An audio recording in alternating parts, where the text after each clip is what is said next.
Then?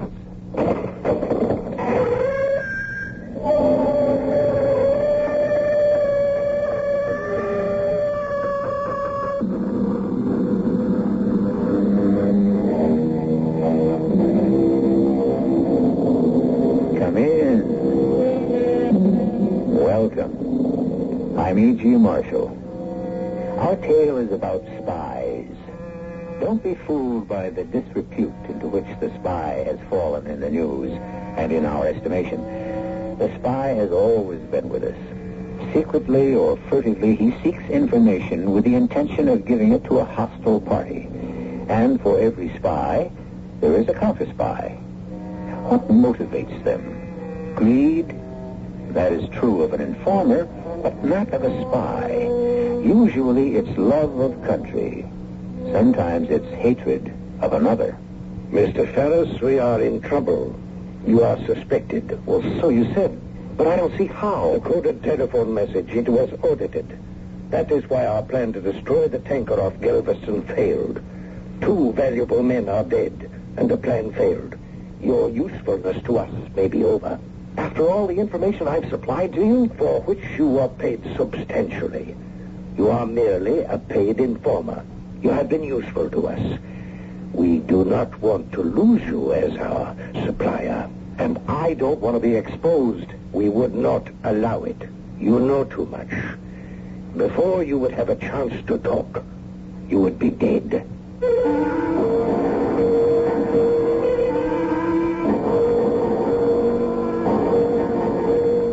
Our mystery drama, The Ferret, was written especially for the Mystery Theater by Roy Windsor and stars Elliott Reed.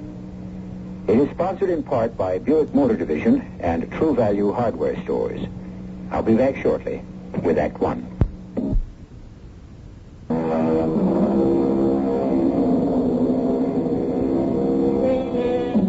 Even before history was recorded, kings and heads of clans, barbarian despots, and even the semi-civilized employed spies and paid them fortunes for secret information which might tip an advantage to them. Although we are adjured to treat our fellow men as we would treat a brother, life does not work out that way. We want what another has, and sometimes we achieve it by subterfuge. And the instrument of subterfuge is the spy. Cocktail, Monk? No, thanks. You go ahead, Amory. You deserve one after what happened in Galveston. Well, for once, we fixed their wagons. It is Ferris, right? No question about it. You intercepted the coded telephone call. I have no doubt that it was phoned in by Ferris. Yeah. He's the only person I know of at Energy Exploration who has contact with Warren. Well, it's hard to believe. A guy on a big security job selling out his own country. For what? Money.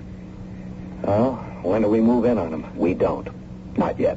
But No. I've had instructions from Washington. We've got Ferris whenever we want him. But we want the big fish behind him. The men paying him for the information. Warren? And many more. Mm-hmm. Well, there are ways of making Ferris talk. No good. Warren and the others would just scatter, and before they did, Ferris could be dead. They play rough. You know that. Yeah. What's the plan? Cat's paw. Mm-hmm. Who? Me. Washington's orders? My suggestion, but they bought it. All right, fill me in. I'm about to, Monk. My life will be in your hands.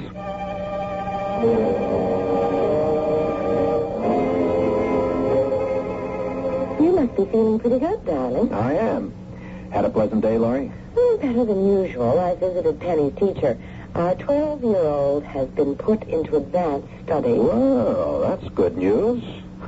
I didn't know she was an overachiever, except at tuning in the television set. Well, that pleased me, of course. But the reason I said you must be feeling good is the article in tonight's paper. Oh?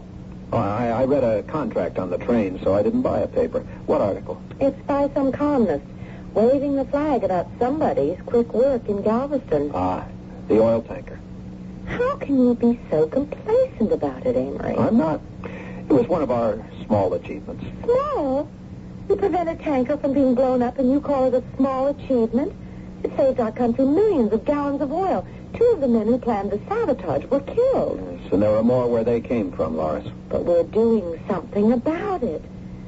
For a year, all I've heard from you is that one project after another at energy exploration is being hindered because the information is being leaked to enemies in other countries.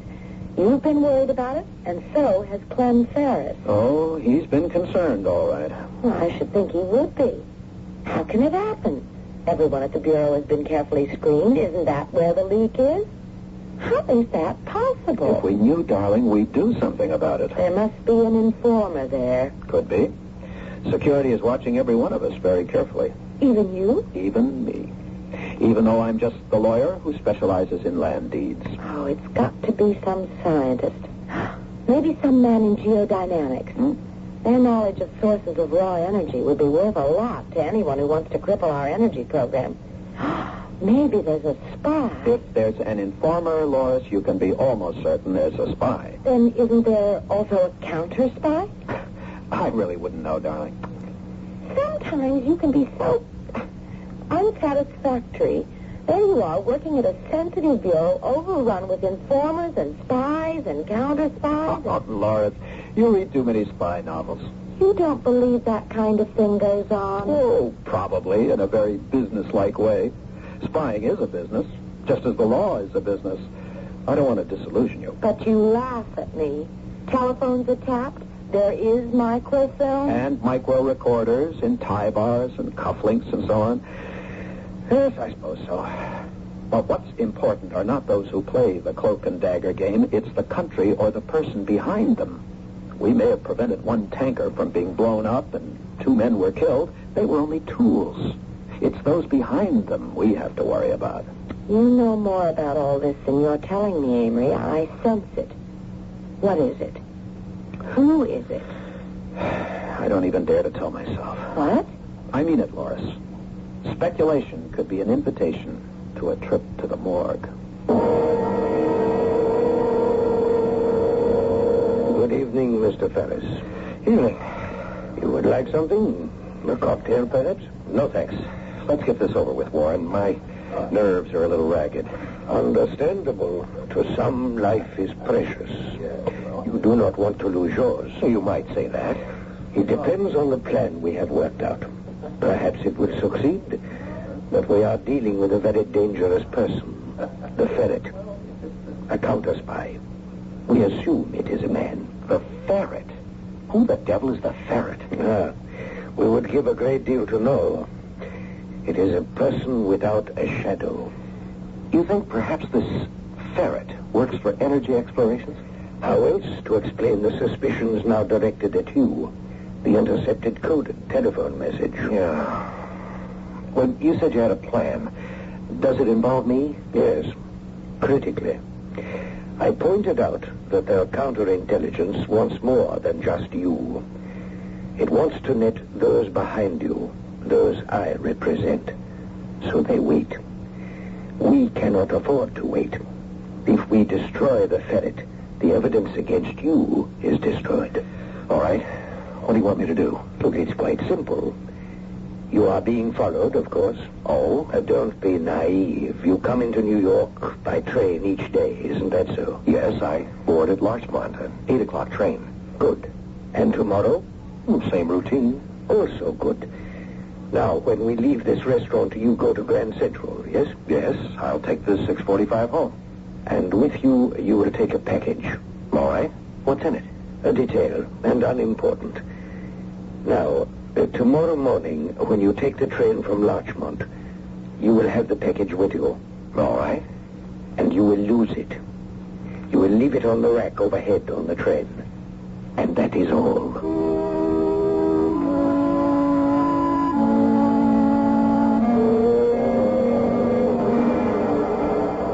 Hello there. Yeah, what can I do for you? I lost a package when I came in this morning on the 8 o'clock from Larchmont. Oh, what's it look like? Oh, it's a box about 12 by 18 and 3 inches deep. It's wrapped in brown paper. Your name on it? It might be Ferris. Clem Ferris. Okay, let's take a look. Yeah, I got it. This it? Yes, that's it.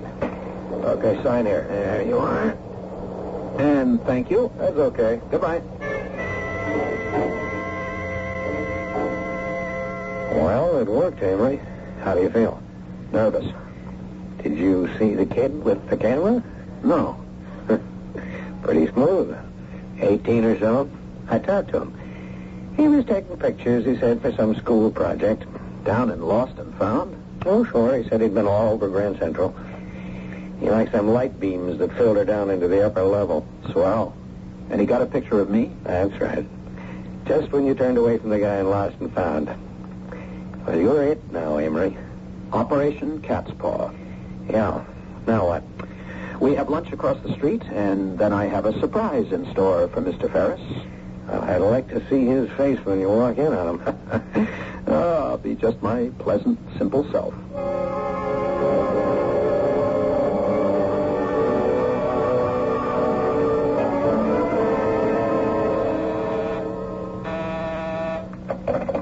Yes, Linda. Amory Mills? Certainly. Send him in. Hi, Clem. Look what I found. My package.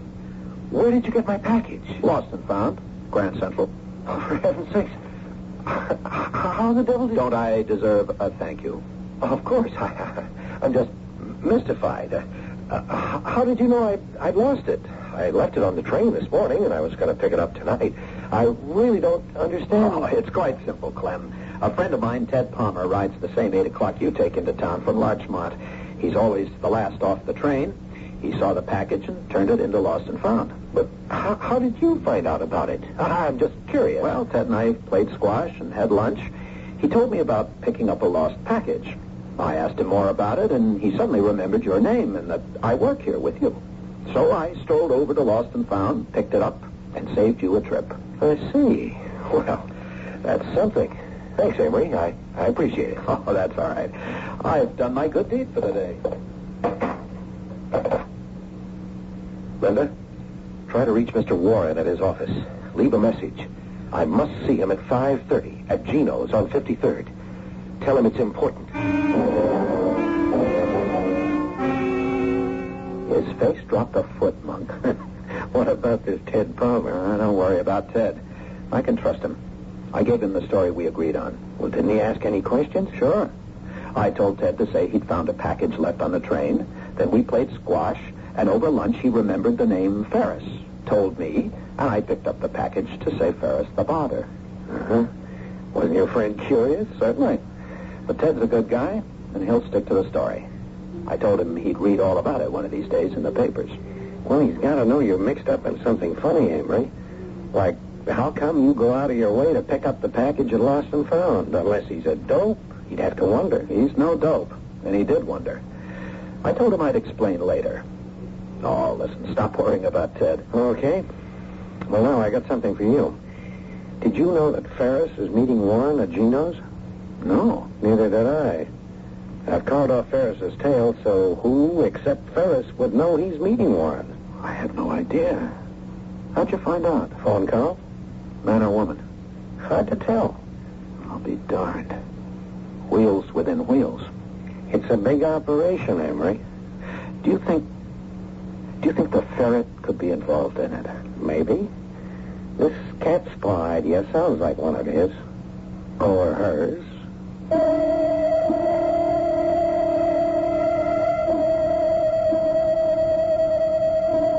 In some ways, each of us leads a double life. We appear one way to those whom we report to, another way to those we trust and regard as harmless. We have two faces. Think about it. Why do we ever practice deception? For self-protection. If you're severely critical of your boss, chances are you'll be discharged. If you have reason to believe that your son-in-law is cruel to his wife, do you tell him so? Not often. Then, what about a spy? Consider his way of life as it continues to unfold when I return for Act 2.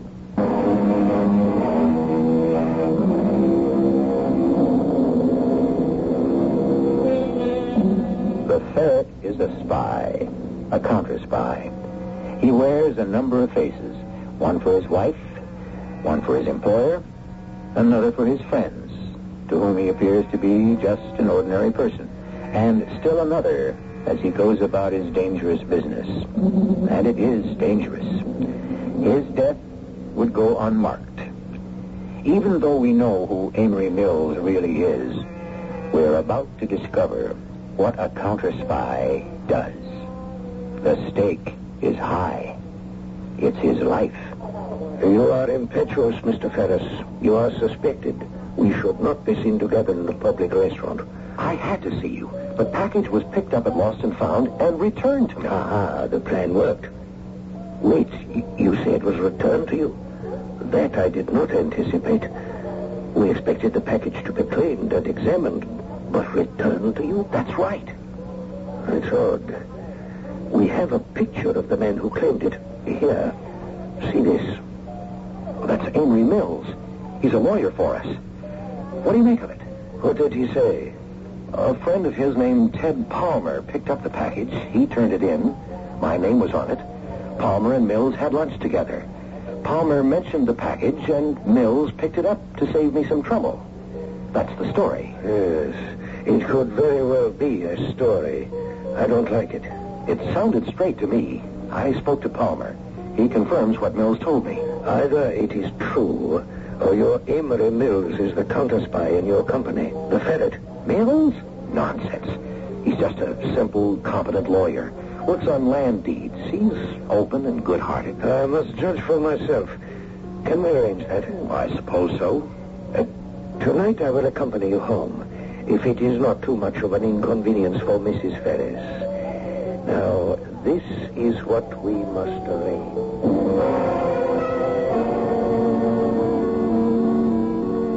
Hey, you're on time. Sure. The train made it for once. Well, wash up. We're going out. Oh? Lucille Ferris telephoned and insisted we come over for cocktails. Her husband's bringing home some big shot from some export-import company, Mr. Warren. Maybe you know him. Warren? No, I don't know that name, Loris. Oh, honey, do we really have to go? I thought I'd watch television with Penny. Oh, good heavens, Amory. This is Mr. Ferris, your boss. We can't turn them down. Now go on, wash up, and change. And, darling, don't bug Ferris about your concerns. If I'm concerned, he must be a lot more concerned. Information must be leaking out of there to our enemies. Oh, enemies. Darling, the world isn't like that. The newspapers said that... Well, sure, there's spying going on, but there's counter-spying, too. I just can't believe there's a spy in every closet. Then you explain why, time after time, there's an attempt made to destroy a new offshore oil rig, or there's a mysterious explosion in a natural gas field, or a tanker sinks without explanation. Explain those, Amory. And you don't think there are enemies at work? And right in your company, which is a very sensitive one. Energy exploration is almost like a government agency. Someone in there is stealing confidential information. Mr. Ferris knows that. I want to ask him what he's doing about it. He won't tell you much. Why should he tip his hand? Well, maybe not. I just want to hear from him that something is being done about it. Just because you're complacent doesn't mean I am. Now, go on. Clean up. Who'd you say the guest was? The import-export big shot? Warren. Mr. Warren.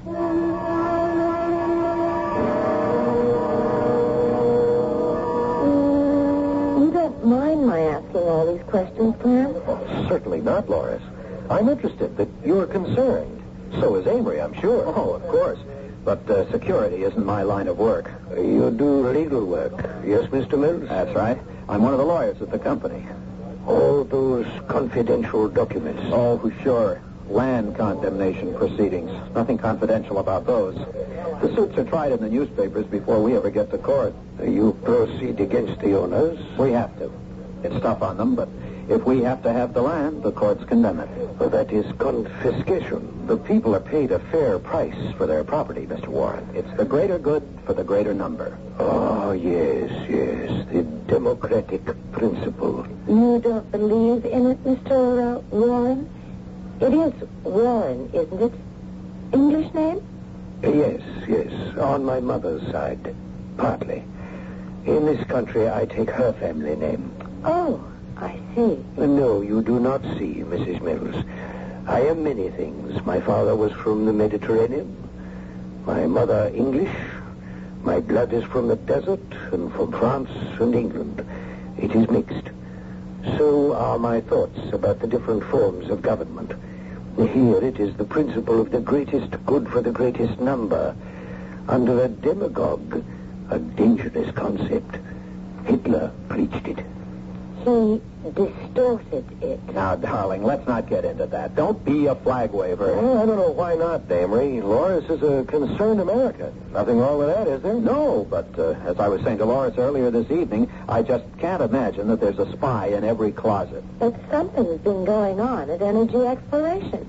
You said everyone was worried about it and that security had been tightened, and maybe that's why that oil tanker escaped. Isn't that so, Clem?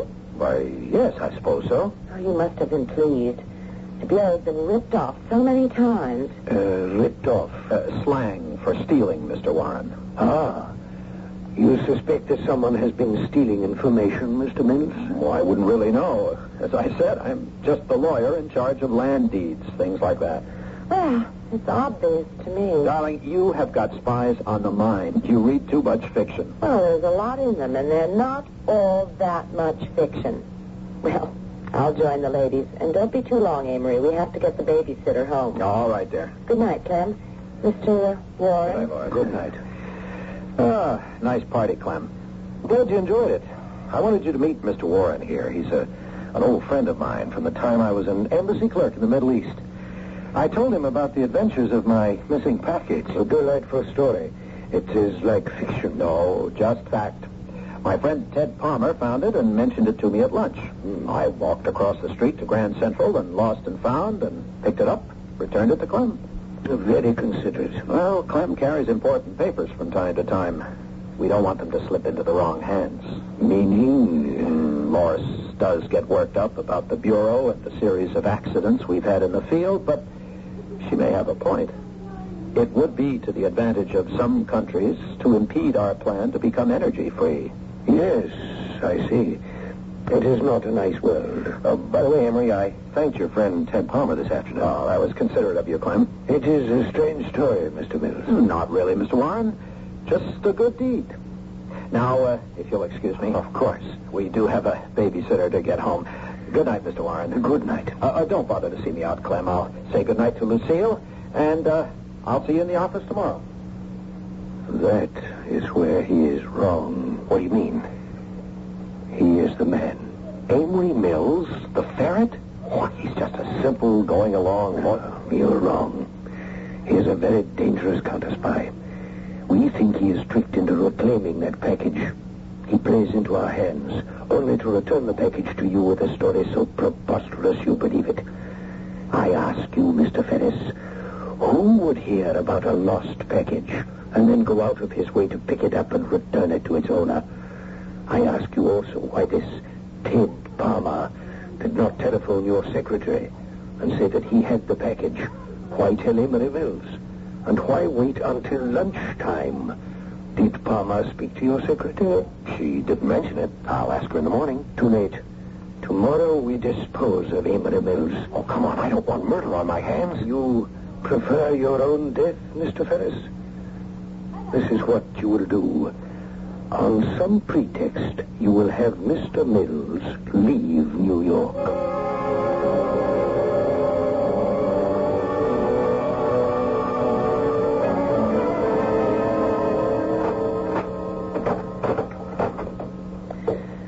Now, wasn't that pleasant? Very nice. I'll keep the babysitter until we have some supper. Scrambled eggs and bacon, okay? Sure. I'm stuffed from all those hors d'oeuvres. Come on out in the kitchen and keep me company. Oh, okay. I didn't like that Mr. Warren. I wonder what his real name is. Alibaba, the rug dealer. I don't know. He's a villain. You're funny. Go ahead, laugh. I have an intuition about people. Something's wrong with him. Oh, darling.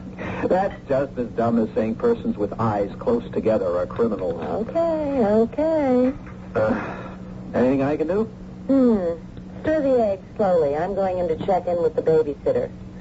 Stir slowly. Slowly, she says. Mr. Warren is a villain. Oh, what a word.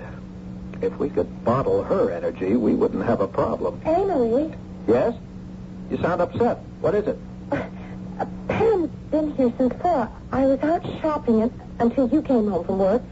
The telephone rang, and Pam answered. It was Lucille Ferret. She invited us to cocktails, right? Yes. Go on. Well, Pam just remembered something else. Just after I left, a man came in from the telephone company. He said he was there to repair the phone. I see. There's nothing wrong with the phone, Amory. Now there is. Well, what do you mean by that? You frightened me. I'll check the phones. They've been tampered with. Bugged. What? But why? I work in a high-security job, darling. Then there are spies at EEI. It looks like it. If I'm right, I won't remove the bugs, but remember this. No matter who telephones our number, say nothing significant. Talk nonsense. Pretend that we've been taken in. The phone tap goes somewhere. I want to find it. And don't, under any circumstances, open the door to a stranger.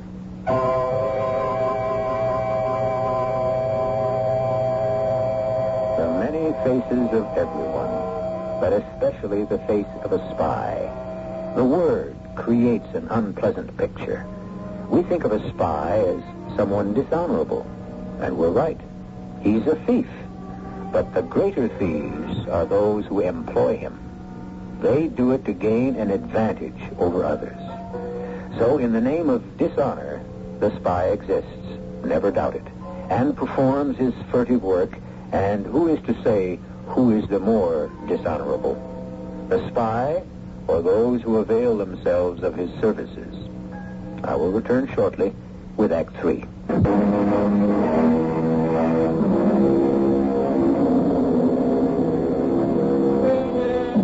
Someone once wrote that a traitor never sees his danger until his ruin is at hand.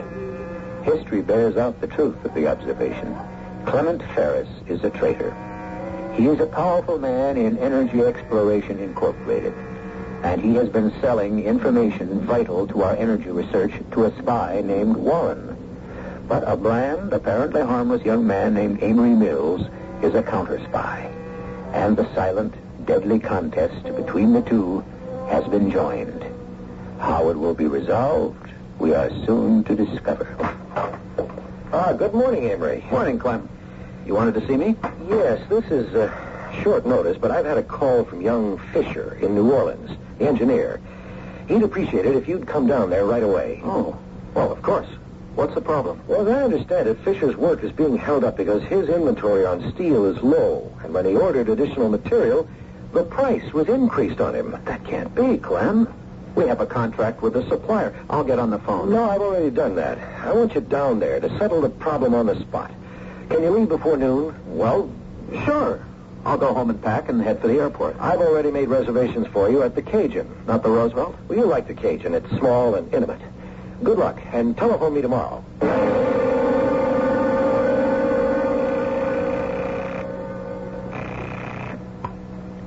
Operations lost and found? You've got the public payphone in Grand Central at the bottom of the stairs on the lower level. This is the anchorite. Good. Now listen carefully, Monk. I'm leaving at 3 for New Orleans on business, but it's not business. Ferris, or more likely his friend, a Mr. Warren, 5'6", thin, black eyes and swarthy skin, has become suspicious. I'm being sent on a one-way trip. I know what to do. Where are you staying? The Cajun. I see. Bourbon Street. All right. I'll handle it. Anything else? If I don't make it, you also know what to do. Yeah. Ferris is the guy. And Warren's the paymaster. I hope to see you, Monk. You will.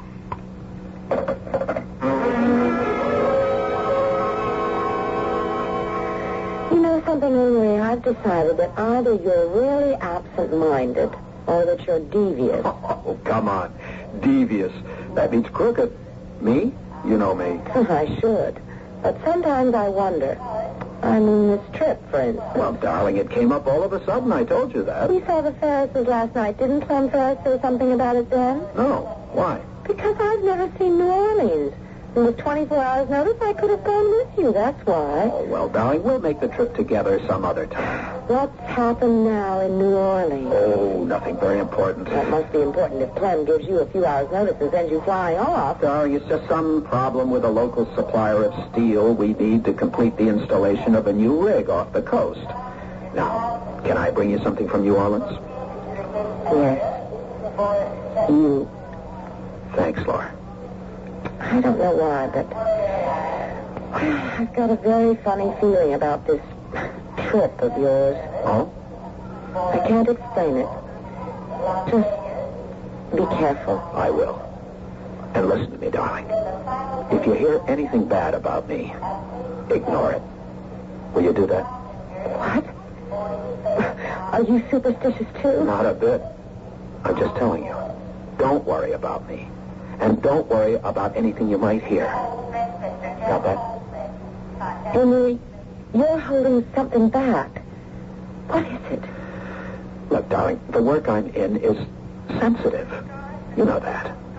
Even though I'm just a simple lawyer who shuffles papers all day long and draws deeds for condemning land, a lot of money is always involved, and so are a lot of interests.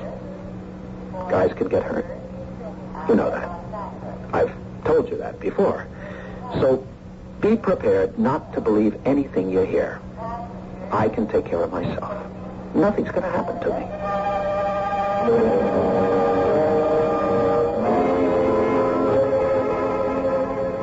Not bad. I wonder how long I'll have to wait. Who is it? Lost and found. Compliments to the Cajun, Mr. Mills. Oh, how nice. A basket of fruit. May I put it on the table? Sure. May I suggest you don't touch it? All right. Until later. Whatever you say. Management also wanted me to check the fire escape. Go right ahead. But why would I need to use a fire escape? Is there danger of fire? I really can't tell, Mr. Mills. Fire escape's useful if there's a fire or just for slipping away without being seen. I'm not going to try to skip out if that's what you're afraid of. At least not willingly. That's the point. Excuse me.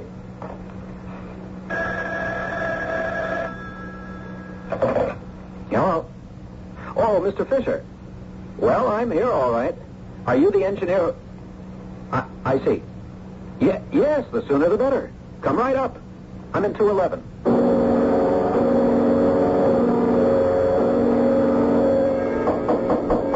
Who is it? Fisher. Why, Mr. Warren. Sit down, Mr. Mills. I must talk with you. But I was expecting Mark Fisher. He's the engineer who... Oh, we know, Mr. Fisher. I know you're a friend of Mr. Ferris's, but I am mystified. Why are you in New Orleans? And why have you come to see me? Has Ferris sent you? You play the fool. I hope not, but I sure feel like one. Ferris sent me down to check on a problem Fisher's got, and I'm supposed to try to straighten it out, solve it. Are you involved? Who are you, really? Security for EEI? You delight me. Well, that's nice to hear. Sit down and tell me how. I will do that. Have you come with some special instructions for Mr. Ferris? You might say that. I really don't understand. Well, then I will explain. Would you like some refreshment? I can call down for room service. No. That would be fatal. Fatal? Hey, what's going on? It will be fatal anyway. But my way, it is so much neater. You have been caught, Mr. Mills. I have.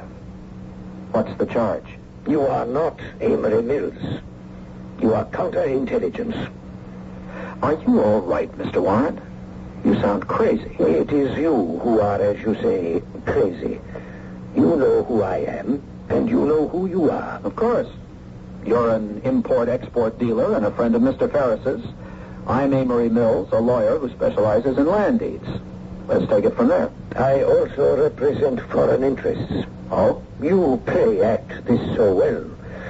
No wonder, for so long, the Ferret has had this awesome reputation for counterintelligence, but no longer. You have been found out. You really are crazy. I'm going to have to ask you to leave, Mr. Warren. I don't think so. This is my security. You shoot me? Why the devil would you do that? What have I done? Oh, yes, I will not hesitate to shoot you. What you have done, Mr. Mills, is to interfere. Mr. Ferret does not like this. I do not like this. He loses money. The interests I represent lose even more. We fail to make haste in delaying your country's search for sources of energy.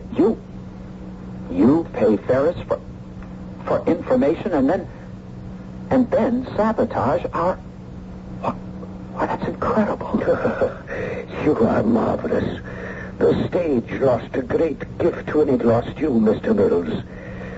Come now. We will no longer talk like fools. I am a spy. Ferret is in my employ. You are a counter-spy. You work for your own country. You have been caught, Mr. Mills, and you will die. But not before you tell us everything you know. Who is us? Oh, there are several of us. You and I will leave here and go to another location. There we ask you questions. You make it sound unpleasant, Mr. Warren. It can be very unpleasant, I assure you. Our methods are very refined. You will talk, Mr. Mills. Rather than that, what if I resist? I have this gun with a silencer attachment. I shoot you. And carry me through the lobby of the hotel and out into Bourbon Street? We take you down the fire escape, Mr. Mills. The Cajun is not your modern hotel. That is why you are here. Mr. Ferret made the arrangements at my instruction. Clem Ferret. So you've been paying him off to supply you with information which you use to sabotage our energy program. It's hard for a simple guy like me to comprehend. It's like a cloak and dagger story. This is not a story, Mr. Mills. This is a real life. Now, on your feet.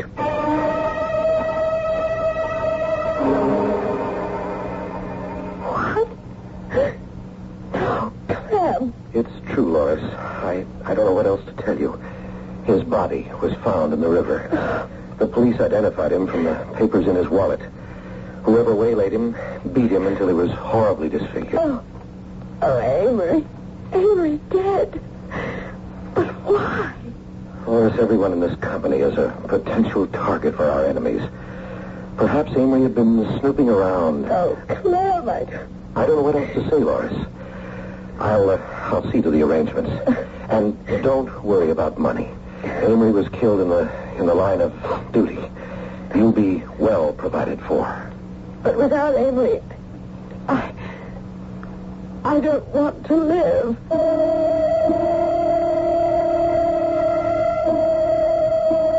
Who? Mr. Monk. Who is he, Linda? Oh, I see a friend of Amory Mills. Yes, I suppose I'll have to see him. Tell him to come in. Mr. Ferret? Yes? Who's this other man with his hat pulled down over his face? What kind of guy? Oh, Clem. Amory Mills. I thought... I've got to have a talk with you, Mr. Ferret. Amory, I heard you'd been waylaid and murdered. I told Morris. I can hardly blame you, Clem. It could have been me. Some guy slipped me a knockout drop in a saloon and stole my wallet. The police caught him and brought him in. You say this other man, the man who was found in the river with his face disfigured. He was dark-haired, about 5'6", swarthy skin, a Mid-Easterner. But why was he found in the river, disfigured and dead? I think you know why. I'm not a mind reader, Mr. Monk. And I'm not a school crossing guard, Mr. Ferret. Now get your hat and come with me. What? Unless you can prove otherwise, Mr. Ferret, you're a traitor to the United States, and you're under arrest.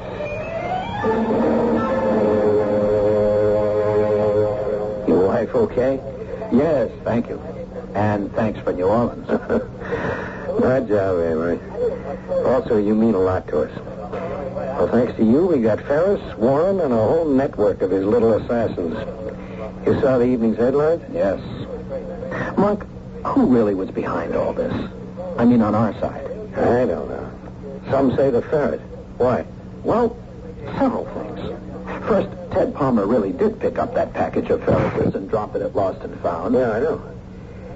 But if it had Ferris's address on it... His Larchmont address. Well, then he must have telephoned Ferris. He did. The message never got to him. Another thing. Who found out that Ferris was having drinks with Warren at Gino's? You said somebody telephoned you, but you couldn't say whether it was the voice of a man or of a woman. Yeah, that's right. Well, who was it who pulled the strings behind our backs?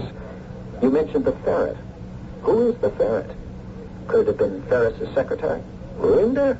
No, she was taken into custody. Is she there now? Well, I wouldn't know. I see what you're getting at.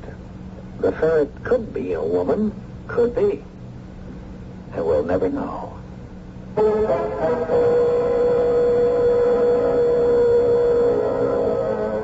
There's an old German proverb, if my aunt had wheels, she'd be an omnibus.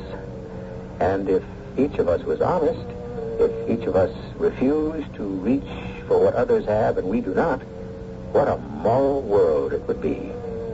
Utopian? It is indeed. And that is why we have spies, and why those spied upon have their counter-spies. A final observation when I return shortly.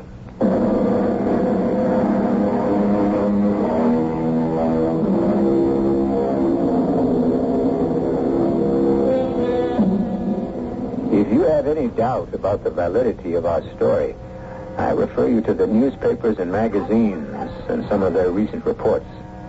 Can you doubt that there is a silent network throughout the world of men struggling against each other to obtain information and to invalidate it? It's rather a creepy idea, isn't it?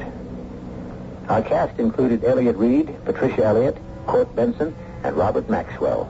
The entire production was under the direction of Hyman Brown. Radio Mystery Theater was sponsored in part by Jovan Collections for Women and for Men. This is E.G. Marshall inviting you to return to our Mystery Theater for another adventure in the macabre. Until next time, pleasant dreams.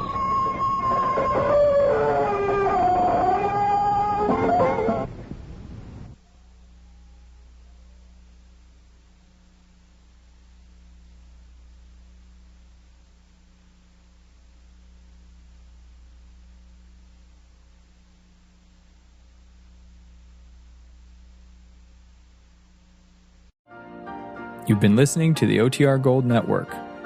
Find more classic radio at otrgold.com.